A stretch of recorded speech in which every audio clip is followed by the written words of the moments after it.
Change ಆಗೋ ಪ್ರಶ್ನೆ ಇಲ್ಲ. Venkateshwara Reddy is the candidate. ನಮ್ಮ ಸ್ನೇಹಿತರು ಯಾವ ಕ್ಯಾಂಡಿಡೇಟ್ ಆಗ್ತಾರೆ ನನ್ನ ಕ್ಯಾಂಡಿಡೇಟ್ ಆಗಲೇಬೇಕಿದೆ. ಬೇರೆಯವ್ರ ಕ್ಯಾಂಡಿಡೇಟ್ ಆಗೋದಕ್ಕೆ ಸಾಧ್ಯನೇ ಇಲ್ಲ. ಪಕ್ಷ ಉಳಿಬೇಕು. ಸಿಎಂ ತುಂಬ ಹೋರಾಡ್ತಾರೆ. ಯಾರ ಮಾತು ಕೇಳಬೇಡ್ರಿ. ಯಾರು ಅವರಲ್ಲ ಕಳೆದ ಚುನಾವಣೆ ಅಲ್ಲ ಶ್ರೀನಿವಾಸಪುರದಲ್ಲಿ ಯಾರು ಚೇಂಜ್ ಆಗೋ ಪ್ರಶ್ನೆ ಇಲ್ಲ. Venkateshwara Reddy is the candidate. ಅಲ್ಲ NDA ಅಭ್ಯರ್ಥಿಯಾಗಿ ಏನಾದರೂ ಬದಲಾಗ್ತಾರೆ ಅನ್ನೋ ಮಾತುಗಳು ಚರ್ಚೆ ಅಲ್ಲ. ಕಳೆದ ಚುನಾವಣೆಯಲ್ಲಿ ಚುನಾವಣಾ ಪ್ರಚಾರ ಸಮಯದಲ್ಲಿ ತಾವೇ ಹೇಳಿದ್ರಿ ಸರ್, ಇದು ನನ್ನ ಕಡೆಯ ಚುನಾವಣೆ ಅಂತ. ಯಾರು ಹೇಳೇ ಇಲ್ಲ. ಸಂದರ್ಭ ಬಂದಾಗ ಸಂದರ್ಭಕ್ಕೆ ಅನುಗುಣವಾಗಿ ಇವಾಗ ನಮ್ಮ ಸ್ನೇಹಿತರು ಯಾವ ಕ್ಯಾಂಡಿಡೇಟ್ ಆಗ್ತಾರೆ ನನ್ನ ಕ್ಯಾಂಡಿಡೇಟ್ ಆಗಲೇಬೇಕಿದೆ. ಬೇರೆಯವ್ರ ಕ್ಯಾಂಡಿಡೇಟ್ ಆಗೋದಕ್ಕೆ ಸಾಧ್ಯನೇ ಇಲ್ಲ. ಪಕ್ಷ ಉಳಿಬೇಕಂದ್ರೆ ಆಗಬೇಕು. ನಾನಿದ್ರೆ ಅವನು ಆತ್ಮ ಇರ್ತಾನೆ, ಅವರಿದ್ರೆ ನಾವು ಇರ್ತೇವೆ ಅಷ್ಟೇ.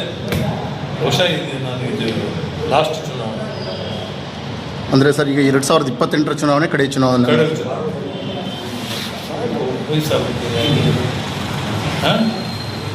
NDA ಸರ್ಕಾರ ಬರುತ್ತೆ. NDA ಸರ್ಕಾರದಲ್ಲಿ ಮಂತ್ರಿನೂ ಆಗ್ತೇನೆ. ಅರ್ಥ ಆಯ್ತಾ? ಅದು ಹೇಳ್ಬೇಕಾ? ನಮ್ಮ ಪಕ್ಷದಲ್ಲಿ ನಾನೇ ಸೀನಿಯರ್ ಮೋಸ್ಟ್ MLA. ಸರ್ ಕೈಗಾರಿಕಾ ವಲಯದ್ದು ಎಲ್ಲಿ ತನಕ ಬಂದಿದೆ ಸರ್? ಬರುತ್ತೆ. ಕೆಲವರೆಲ್ಲ ವಿರೋಧ ಮಾಡ್ತಾ ಇದ್ದಾರೆ ಮಹಾನುಭಾವರು. ಆದರೂ ಸಹಿತ ನಾನು ಬಿಡುವ ಪರಿಸ್ಥಿತಿ. ಅದಕ್ಕೋಸ್ಕರ ಇವೆಲ್ಲ ಮಾಡಬೇಕು ಅಂತ ನೆಕ್ಸ್ಟ್ MLA ಆಗಿ ಮಿನಿಸ್ಟರ್ ಆದರೂ ಬಿಟ್ಟರೆ ಎಲ್ಲ ತಾಲೂಕು ಸರ್ವತೋಮುಖ ಅಭಿವೃದ್ಧಿ ನೆಮ್ಮದಿಯಿಂದ ಇರ್ತಾರೆ ಜನ. ಪೀಠಕ್ಕೆ ಅನ್ನೋದಿಲ್ಲ.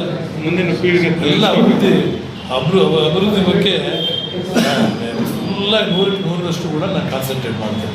ಸಿಎಂ ತುಂಬ ಹೋರಾಡ್ತಾರೆ. ಯಾರ ಮಾತು ಕೇಳಬೇಡ್ರಿ. ಯಾರು ಅವರಲ್ಲ ಸುಮ್ಮನೆ ನನಗೆ ಹಂಗೆಲ್ಲ ಕೇಳಬಾರ್ದು.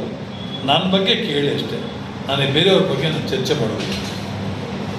ಯಾರು ಬೇಗ ಅವ್ರು ಬೇರೆ ಪಕ್ಷದಲ್ಲಿ ನಿಂತ್ಕೊಳ್ಳಿ, ನಾನು ಬೇಡ ಅಷ್ಟೇ ತಾನೆ. ನಿಮ್ಮ ಪಕ್ಷದಲ್ಲಿ ನೀವೇ ಕ್ಯಾಂಡಿಡೇಟ್? ಯಾರು ಕ್ಯಾಂಡಿಡೇಟು? ನಾನು ಯಾವತ್ತು ಅಪ್ಲಿಕೇಶನ್ ಹಾಕಿದವನು ಅಲ್ಲ ಇದುವರೆಗೆ. ನನ್ನ ಚರಿತ್ರೆಯಲ್ಲಿ ಕಾಂಗ್ರೆಸ್ಸಲ್ಲಿದ್ದೆ, JDS ಅಲ್ಲಿದ್ದೆ, BJPಯಲ್ಲಿ ಒಂದು ಸಾರಿ ಕಂಟೆಸ್ಟ್ ಮಾಡಿದ್ದೆ. ಯಾವ ಪಕ್ಷದಲ್ಲಿ ನಾನು ಅಪ್ಲಿಕೇಶನ್ ಹಾಕಿಲ್ಲ. ಎಲ್ಲ ಸಂದರ್ಭಗಳಲ್ಲಿ ಕೂಡ ನಾನೇ ಕ್ಯಾಂಡಿಡೇಟ್.